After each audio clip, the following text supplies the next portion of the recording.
बड़ ठाकुर बलभद्र हलायुध कामपाल बड़ बड़ सामंत पहंडी रे आसी विजय हो गले चारमाल उपरे विशाल टाहिया लहल हलुची घंट घंटा निनादित होउची बड़ ठाकुरे बलभद्र पाद परे पादे पादे परे पादे चारमाल उपरे पाद दे आगु को जाउचंती। हे बड़ बड़ सामंत आपण लीला को किए बुझीब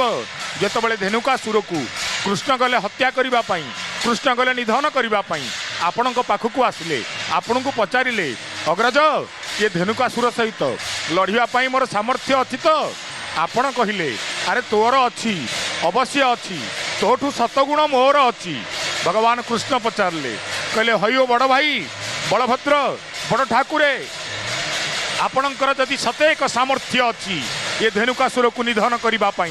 ताहले मते कहीं पठाउचंती कहले रे मूर्ख बड़र धर्म बड़र कर्तव्य सान को श्रेय प्रदान करवा सानर पुरुषार्थ को प्रतिष्ठा दबा आपण एकमात्र देवता निजे बड़ ठाकुर बलभद्र हलायुध कामपाल अतुलनीय क्षमता शक्तिर अधिकारी आपण अखंड पुरुषार्थर पतियारा रखिथिबा अनन्य पुरुष आपण किंतु आपण श्रीक्षेत्र रे एटी सब जगन्नाथ नाँ रे चले।